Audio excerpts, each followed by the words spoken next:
আজকে অনুষ্ঠানে বসে ছোটবেলার কিছু স্মৃতি মনে পড়ছে। আমরা ভাইয়েরা বসে একসঙ্গে ওই যে কার্ড আছে তাস, সেটা দিয়ে ঘর তৈরি করতাম।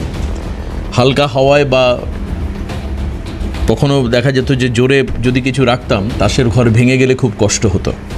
যখন সাপ লুডো খেলতাম, সাপের মুখে গুটি পড়লো আর একেবারে নিচে নেমে আসলো, মানে 98 থেকে 1, এর খুব কষ্ট দিত। আজকে না জানি যাদের একেবারে যে পতন ঘটছে, অবস্খলন যে ঘটছে, তাতে তাদের অনুভূতি কি।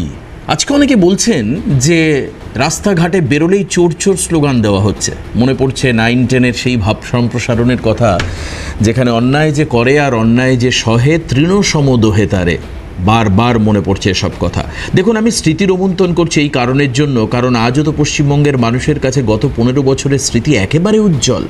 অনুজ্জ্বল তো নয়, 2021-এর বিধানসভার পরে চিৎকার করে বলতে থাকা বিশ্বজিৎ সরকার আর তার মায়ের বক্তব্য, বুকফাটা কান্না, এসব কি আজ সত্যি ইতিহাস? ইতিহাস না, স্মৃতির প্রক্ষলনে সামান্য একটুখানি ব্যাকফ্ল্যাশে গেলেই আপনারা এই সমস্ত ছবিগুলো দেখতে পাবেন। পিটিয়ে পিটিয়ে থেঁতলে খুন করা হয়েছিল অভিজিৎ সরকার নামক এক বিজেপির কর্মীকে। তার সারমেয়গুলোকেও ছাড় দেয়নি কিছু দুষ্কৃতী দুর্বৃত্ত। আর এরপর কিভাবে অদ্ভুত ম্যাজিকের মতো নামগুলো একের পর এক চার্জশিট থেকে বাদ গেল। আর এই নামে অভিযুক্ত ছিলেন অন্যতম পরেশ পাল। আজকের একটা ছবি দেখাই আমার খারাপ লাগছে, কিন্তু ছবিটা আমাকে দেখাতেই হবে, কারণ 15 বছরের স্মৃতি আমরা আজও ভুলিনি। আসুন, এই হচ্ছে পরেশ পাল, যিনি হাসপাতাল থেকে নয়, আদালত থেকে বেরোচ্ছেন অ্যাম্বুলেন্স করে স্ট্রেচারে শুয়ে, যাতে গ্রেপ্তারি তাকে ছুতে না পারে। দেখুন, একেবারে উপরের সিঁড়ি দিয়ে নামানো হচ্ছে স্ট্রেচারে করে পরেশ পালকে। সেই ছবিটা দেখালে আরও বেশি ভালো লাগতো আমাদের।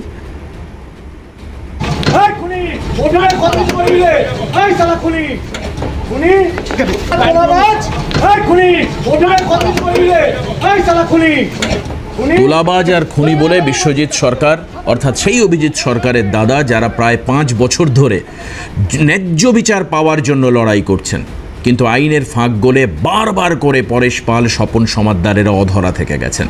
আরেকজন হচ্ছেন স্বপন সমাদ্দার, এই কাণ্ডের হিরো।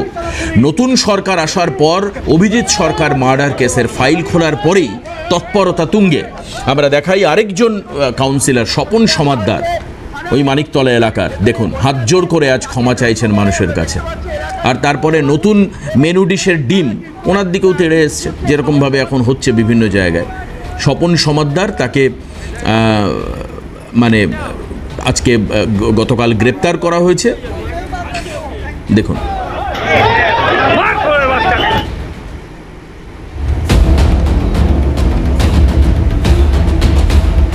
আর এবার আপনাদেরকে আমি একটু দেখাতে চাইব কল্যাণ বন্দ্যোপাধ্যায়ের বক্তব্য। আমি গতকাল অনুষ্ঠান যখন আজ সারাদিন করি, যখন হাল্লাবোল করি, বলেছিলাম যে রাস্তাতে এতটাই পিছল, কে কোন দিকে পড়ে যাচ্ছেন আর কখন পড়ে যাচ্ছেন তারা নিজেরাই জানেন না।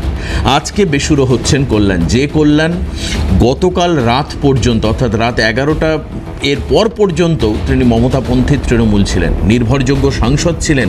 সবাই একের পর এক ছেড়ে গেলেও কল্যাণ মমতা বন্দ্যোপাধ্যায়ের পাশে থেকে অভিষেক বন্দ্যোপাধ্যায়ের নেতৃত্বেই তিনি চলছিলেন। আজ তিনি অভিষেক বন্দ্যোপাধ্যায়ের নামে বলছেন যে এই অটোক্রেসি মানা যায় না, এই মানে ধৃষ্টতা মানা যায় না, এই অ্যাডামেন্ট মানা যায় না, এই পরিস্থিতিকে মানা যায় না। আসুন, কল্যাণ কি বলেছেন একবার মিডিয়াকে অ্যাড্রেস করে শোনাই আপনাদের। আমাকে জানালে না ফাইল করেছো বলে, না উপর থেকে ইনস্ট্রাকশন এসছে, না কিশোর দত্ত করছে, আমার করুক কিশোর, তাহলে কোনো অসুবিধা নেই আমার।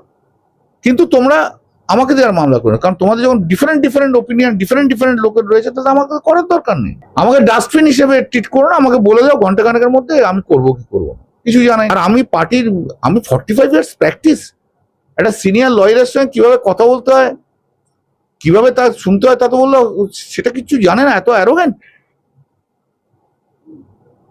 অ্যারোগ্যান্সের কি আছে?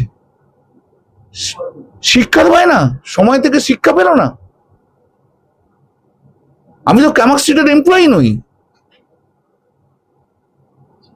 আজকে বুঝতে হবে যে ওর জন্য দলটা সর্বনাশ হয়েছে, সেটা যদি না বোঝে তাহলে আর কিছু করার নেই। ওর অ্যাটিটিউড, ওর অ্যারোগেন্স, আমি হচ্ছে পশ্চিমবাংলার নাম্বার 1 শর্ট পলিটিশিয়ান, আমি বলে দিলাম। দিদি অভিষেককে নিয়ে চললো, অভিষেককে নিয়ে চলুক, আমাকে দরকার নেই। আর অভিষেককে বাদ দিয়ে দিদি চলে যদি, আমি দিদির পাশে আছি, দ্যাটস অল। কৌশিক চন্দ্র ঘরে মেনশন করে আমি বললাম যে ম্যাটারটা খুব আর্জেন্ট, আমার সার্চ হয়েছে, এ হয়েছে, তুমি মামলাটা নাও।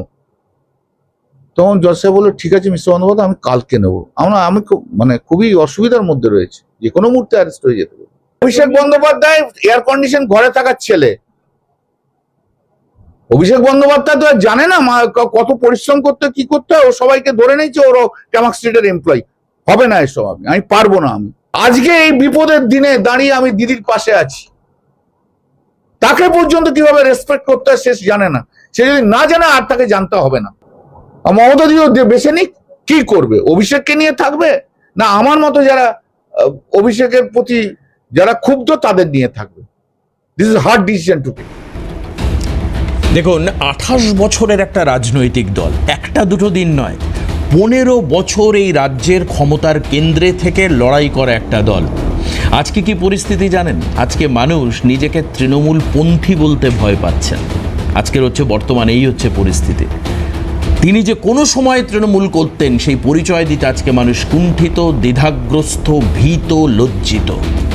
আজকের দিনে দাঁড়িয়ে এই সেই তৃণমূল কংগ্রেস, যে দলটি গত 15 বছর আমাদের বাংলার অগ্রগতিকে বারবার করে শুভজিৎরা, শক্তি দ্বারা, বিজেপির যারা রিপ্রেজেন্টেশন করেছেন এখানে বারবার করে বলেছেন পশ্চিমবঙ্গ খাতের কিনারে, সর্বনাশ হয়ে যাচ্ছে শিক্ষা সংস্কৃতি। বিশ্বাস করুন, আজকে আমি কনফেস করছি এই জায়গাটা, আমরা মিডিয়ার লোক ভাবতাম এরা এদের রাজনৈতিক জায়গা থেকে কথাটা বলছেন। আজকে অনেকটা পরিষ্কার সবার সামনে যে ঠিক কী হতে যাচ্ছিল পশ্চিমবঙ্গের। আসুন আমরা এই আলোচনার টেবিলে থাকব। ঠিক যখন আলোচনা করছি, এখন ভবানী ভবনে হয়তো ইনভেস্টিগেশন চেয়ারের সামনে বসে অভিষেক বন্দ্যোপাধ্যায়, সেই অভিষেক বন্দ্যোপাধ্যায় যাকে দলের পতন বা ধ্বংস বা এই অবস্খলনের মূল অভিযুক্ত করা হচ্ছে, সেই অভিষেককে জিজ্ঞাসাবাদ করছে পুলিশ। হয়তো গ্রেপ্তারি না হলেও আজ নয় কাল, কিন্তু গ্রেপ্তারিতে তো সব শেষ হয়ে যাবে। অনেক মানুষ রয়েছেন যারা এই উৎকণ্ঠার রাত গুজরান দেখতে চাইছেন, অর্থাৎ গ্রেপ্তারি নয়, দৌড় করাও। মানুষের এই রাগ এবং ক্ষোভের বহিঃপ্রকাশ ঘটছে বিভিন্ন জায়গায়। আমরা মানুষের প্রতিক্রিয়াও নিয়েছি এই বিষয়। মানুষ বলছেন গ্রেপ্তারি তো তাহলে সব শেষ হয়ে গেল, বিনিদ্র রাত জাগাও আর দৌড় করাও। আমি জানি না যে কি হবে আগামী দিনে, কিন্তু অবশ্যই আমি অন্যান্য যারা রাজনৈতিক দলের এখানে রিপ্রেজেন্টেশন রয়েছেন আমি তাদেরকে পরিচয় করিয়ে দিই, তাদের সঙ্গে কথা বলবো এবং কোন দিকে যাচ্ছে ঘটনা আমরা দেখব। তবে একটা ছবি দেখি, একটু মন ভালো করে দিই আপনাদের। মানুষ বলতেন ফলতাতে যে আমরা ভোট দিতে পারি না। এই শুভজিৎদের দল করা মানুষ একটা সময় বামেদের ক্ষমতার অলিন্দে ছিল, ফলতাতে ক্ষমতা ছিল, সেখানে দাঁড়িয়ে বহু বামপন্থী ভোটের দিন বলেছেন আমরা গত 10 বছর 15 বছর ভোট দিতে পারিনি। আজকে ফুল প্যান্টটুকু পরতে পারেননি পুষ্পা, হাফ প্যান্ট পরে হাত জোড় করে মানুষের কাছে ক্ষমা চাইছেন। খুব সম্ভবত ডিহা বা এরকম একটি অঞ্চল ফলতা বিধানসভার মধ্যে, সেখানে পুলিশ আজকে সব জায়গায় ঘোরায় এই জাহাঙ্গীর খানকে। মুখটা যাতে পরিচিত হয় তার জন্য কালকে দাড়ি কাটানো হয়েছে, গ্রেপ্তার পুলিশ পিসির 5 দিনের মধ্যে, যাতে মুখটা চেনা যায়। কারণ ওই যখন নেপাল সীমান্ত থেকে গ্রেপ্তার হয়েছে, জাহাঙ্গীরকে দেখে চেনা যাচ্ছিল না, অনেকের মধ্যেই সংশয় ছিল। আজকে জাহাঙ্গীরকে হাফ প্যান্ট পরিয়ে রাস্তায় মার্চ করায়, হাতে হাতকড়া পরা অবস্থায় জাহাঙ্গীরকে দেখে খুশি ফলতা বিধানসভার বিভিন্ন এলাকার মানুষ। যে চূড়ান্ত অত্যাচার, মানুষকে ভোট না দিতে দেওয়া, বারবার করে তাদের গণতান্ত্রিক অধিকার প্রয়োগ না করতে দেওয়া, মানুষকে ভোটের লাইনে দাঁড়ালে বলা যে আপনার ভোট হয়ে গেছে। আপনি ভাবতে পারছেন ইভিএম মেশিনের উপরে সিসিটিভি স্পাই ক্যাম লাগিয়ে দেওয়ার অভিযোগ রয়েছে, ব্ল্যাক টেপ দেওয়া, হোয়াইট টেপ দেওয়া তার অভিযোগ রয়েছে, ফ্রেগ্রেন্স হাতে নানান রকম পারফিউম লাগিয়ে দেওয়ার ইভিএমের বাটনে সেই অভিযোগ আসছে।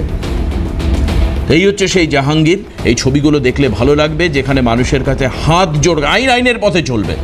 কিন্তু উনি তো জেলা পরিষদের গুরুত্বপূর্ণ ভূমিকায় ছিলেন, কালকে উনি কাজটা করে দিয়েছেন। আমি জানি না ফরেন্সিক কিছু পাবে কিনা। একটা ছবি দেখাই যেখানে আলিপুরে, আচ্ছা আমি ছবিটা দেখাবো না প্লিজ, ছবিটা দেখাবো না, অনেক প্রবলেম আছে। আলিপুরে জেলা পরিষদের অফিস দাউ দাউ করে জ্বলছে, পুড়ে শেষ হয়ে গিয়েছে। কত নথি, কত তথ্য পুড়ে গেছে আমরা জানি না, কি উদ্ধার হবে আমরা সেটাও জানি না। আসুন পরিচয় করে দিই যারা আজকে রয়েছেন। চার্লস নন্দী বিজেপি রিপ্রেজেন্টেশন করবেন, আজকে বিজেপি মুখপাত্র, স্বাগত আপনাকে। শুভজিৎ ঠিক তার পাশেই বসে, শুভজিৎকেও স্বাগত জানাচ্ছি। শুভজিৎ সরকার বাম মুখপত্র, পাশের শক্তিরা। মমতা বন্দ্যোপাধ্যায় কংগ্রেসে গেলে কতটা শক্তি বৃদ্ধি হবে কংগ্রেসের জানি না, তবে শক্তিদা তার শক্তি নিয়ে আজকের আমাদের অনুষ্ঠানে রয়েছেন। শক্তি মৈত্র, স্বাগত জানাই আজকের অনুষ্ঠানে। আজিজুল বিশ্বাস অধ্যাপক, রাজনৈতিক বিশ্লেষক, আমাদের দীর্ঘদিনের পরিচিত মানুষ, আমি স্বাগত জানাচ্ছি আজিজুল দাকেও। আর এখন এই মুহূর্তে আমি প্রথম যেতে চাইবো হচ্ছে আজিজুল দার কাছেই যাই প্রথমে, যে আজিজুল দা এই সব ছবিগুলো দেখবার পর খুব স্বাভাবিকভাবেই একটা বিশ্লেষণের জায়গা তৈরি হয়, যেটা হচ্ছে মানে 4 তারিখের পর থেকে আজকে হচ্ছে আপনার 11 তারিখ, অর্থাৎ এই গত 1 মাস 6-7 দিনে যা হয়েছে, আপনার মনে হচ্ছে যে এটাই হচ্ছে প্রকৃত আইনের শাসন, আর আগে যেটা ছিল সেটা শাসকের আইন ছিল? এটা নিয়ে তো দীর্ঘদিন বিতর্ক হয়েছে, আইনের শাসক, আইনের শাসন নাকি শাসকের আইন। এটা এখনো যে ডিবেটের ঊর্ধ্বে উঠে গেছে তা কিন্তু নয়। মানে আমাদের দেশ তো একটা সাংবিধানিক দেশ, সাংবিধানিক মোতাবেক চলে, বাংলা তার বাইরে নয়। সেদিক দিয়ে মানে আমরা তো মানে আপনার ওই কোমরে দড়ি পরানোটাই কষ্ট হচ্ছে মনে হয় না? কষ্ট প্রশ্ন না, আমি বলি বিষয়টা হচ্ছে যে বিগত দিনগুলোতে আমার রাজ্যের বাইরেও আমরা দেখবো যে এনকাউন্টারের ঘটনা ঘটছে, অর্থাৎ কোথাও না কোথাও আইনের মতো করে চলুক, ওই জায়গা থেকে মানে আইনটা জনগণের হাতে চলে আসছে, একটা প্রাতিষ্ঠানিকতা রয়েছে। তো সেই জায়গাটা থেকে আমার বলা বিষয়টা হচ্ছে, কেউ যদি চুরি করে থাকে, অবশ্যই চুরি করেছে বা দুর্নীতি করেছে, তার শাস্তি হওয়া উচিত, এবং সেই শাস্তি পাওয়ার জন্য মানে যে খুনি তারও আত্মপক্ষ সমর্থনের একটা অধিকার রয়েছে সাংবিধানিকভাবে, এবং সেইভাবেই হওয়া উচিত। আমি মনে করি না এটা তো ঘটনা আজকে 4 তারিখে 4 মে যে ম্যান্ডেট বাংলার মানুষ দিয়েছে, সেই ম্যান্ডেটে তৃণমূল কংগ্রেস পরাজিত হয়েছে। নতুন রাজনৈতিক পালাবদলের পর যে নতুন সরকার এসেছে, সেই সরকারের যে শাসন, আমি তো সেই 2016 সাল থেকে নিরবিচ্ছিন্নভাবে তোমাদের সঙ্গে আমি আছি একদম এই বিশ্লেষণের জায়গায়। দেখবে 2016 সালে তৃণমূল কংগ্রেস দ্বিতীয়বারের জন্য ক্ষমতায় আসার পরে আমরা মাসখানেক ধরে আলোচনা করেছিলাম যে নতুন সরকার এসে, এই যে দ্বিতীয়বারের জন্য এসে, মানুষ কি চাইছে এই সরকারের কাছে। মানে এখনো পর্যন্ত আমি দেখছি এই যে ডিম থেরাপি বলো বা এই কোমরে দড়ি দিয়ে ঘোরানো বলো, এই ঘটনাগুলো ঘটছে। জনরোষ আছে, আমি মেনে নিচ্ছি, কিন্তু জনগণের যে আশা আকাঙ্ক্ষা, 15 বছরের যদি অপশাসন হয়ে থাকে, সেই অপশাসনের পর শাসকের কাছ থেকে সুশাসনের বার্তা নিশ্চয়ই কিছু না কিছু দেখছে, সেই জনগণের কাছ থেকে উঠে আসা উচিত, এবং সেইখানে একটা গুরুদায়িত্ব পালন করা উচিত হচ্ছে মিডিয়ার। আমি পরিষ্কারভাবে বলছি, সেই জায়গায় মিডিয়া কিন্তু ব্যর্থ হচ্ছে। মিডিয়া খানিকটা হচ্ছে ওই যে একটা সময় টেস্ট ক্রিকেট ছিল, তারপরে 50-50 এলো, তারপর T20, এরপরে T20 পরে কি আসবে জানি না, ধরকে মার, মানে যেমন খুশি খেলো, নো গ্রামার। তেমনি পলিটিক্সের ক্ষেত্রেও যা যা ঘটছে, গ্রামারটা না দেখিয়ে ওই 6 মারো 4 মারো, যে কোনোভাবে ম্যাচ যেত, এইটাই মিডিয়া কিন্তু আঁখো দেখা হাল দেখাচ্ছে। আমার এই জায়গাটাই বক্তব্য। জাহাঙ্গীর খান বলো বা শাহজাহান বলো, যারা গণতন্ত্রকে কণ্ঠরুদ্ধ করেছে, এটা তো ঘটনা, আমিও স্বীকার করি যে পঞ্চায়েত নির্বাচনকে কেন্দ্র করে বা পৌরসভা নির্বাচনকে কেন্দ্র করে যে ধরনের মানে পেশি শক্তির প্রয়োগ ঘটেছে, এটা তো ঘটেছে, এবং তার জন্য এরা দায়ী। এবং সেই সময় যারা শাসক দল ছিল 4 তারিখের আগে পর্যন্ত, তাদের দায়বদ্ধতা অস্বীকার করার কোনো জায়গা নেই, এবং তাদের বিচার হওয়া উচিত, এবং সেই বিচারটা সুষ্ঠুভাবে সাংবিধানিক পন্থায় হওয়া উচিত। হঠাৎ করে তুমি যদি আইন হাতে তুলে নিই, সেটাও কিন্তু অপরাধ। এই জায়গাটা বোঝার দরকার আছে। বেশ, এতদিন আপনারা বলতেন যে মানে আপনার মুখ থেকে অনেকবার শুনেছি যে রাস্তায় নেমে তো বিক্ষোভ দেখানো উচিত, বা মানুষ তাদের জনরোষ থাকতেই পারে। আমার আজকে আমি এরপরে চার্লস নন্দীর কাছে যাব। আমার আজকে ভীষণভাবে মনে পড়ছে যখন জেপি নাড্ডার গাড়ি আক্রান্ত হলো শিরাখোল বলে এলাকায়, ডায়মন্ড হারবার বিধানসভার মধ্যে। অভিষেক বন্দ্যোপাধ্যায় সেদিন সন্ধ্যায় বলেছিলেন, আমার তো কিছু করার নেই, এটা তো বিক্ষিপ্ত জনরোষ। আজকে জনরোষকে খুব কষ্ট লাগছে আজিজুলদার, জানি না কেন। কিন্তু ওই যে বলে না, একটা সময় এমন একটা সময় ছিল আজিজুলদা, আমাদের এই ভারতীয় ক্রিকেটে কিছু বড় বড় ফেস ছিল, কিছু ব্র্যান্ড তৈরি হয়ে গিয়েছিল, তাদের এগেনস্টে সিলেকশন কমিটি কোনো কথাই বলতে পারতো না। আপনিও জানেন যে এরা বড় নাম, বড় ফিগার, এদের বিরুদ্ধে কথা বলা যাবে না। এখন গম্ভীর রাজ চলছে। এই গম্ভীর রাজের তথ্য কি জানেন? সূর্যকুমার যাদব, যার হাত ধরে টি-20-তে বিশ্বকাপ পেয়েছে ভারত, আইপিএলে তার কোয়ালিটি মানে তার যে আউটপুট সেটা খারাপ হওয়ার জন্য তাকে দল থেকে বাদ চলে যেতে হচ্ছে, আর অত্যন্ত বয়সে কম থাকা বৈভব সূর্যবংশীকে চান্স দেওয়া হচ্ছে। অর্থাৎ পারফরমেন্স ম্যাটার্স। কে কীরকম পারফর্ম করছে, আপনি 4-6 মারার কথা বলছিলেন না, মিডিয়া সেটাই দেখাবে যেটা মানুষ দেখতে চায়, সেটাই দেখাবো। আমরা দায়বদ্ধ, একদম দায়বদ্ধ, 100% দায়বদ্ধ। আমি বলছি এখানে 17 বছর কাজ করে আমি সেই দায়িত্ব নিয়ে আমার ঘাড়ে দায়িত্ব দেখতে চাই। আমি একটু বলি, মানুষ কি দেখতে চাই, তার যদি তার যদি মূল্যায়ন বা ফিডব্যাক তোমার কাছে থাকে, কিছু বলার নেই।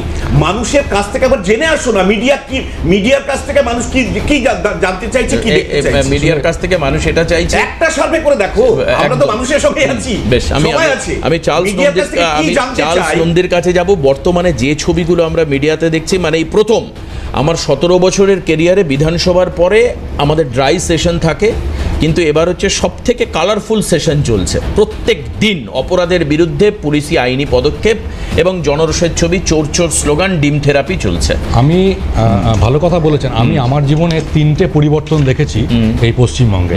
77-এর পরিবর্তন দেখেছি, তখন আমার বয়স কম ছিল, 15 বছর মতো বয়স ছিল, কিন্তু মনে তো আছে পরিষ্কার। তারপরে সাংবাদিক হিসেবে আমি তৃণমূলের আশা দেখেছি, আবার এবার দেখলাম বিজেপির আশা। তো সেখানে একটু আগে আজিজুল বাবু যেটা বলছিলেন যে মিডিয়া, আসলে আজিজুল বাবুর অসুবিধার কথা হচ্ছে জানেন, মানে মিডিয়া এই প্রথম আমি দেখলাম গত 11 বছরে তৃণমূলকে চোর বলছে পরিষ্কার।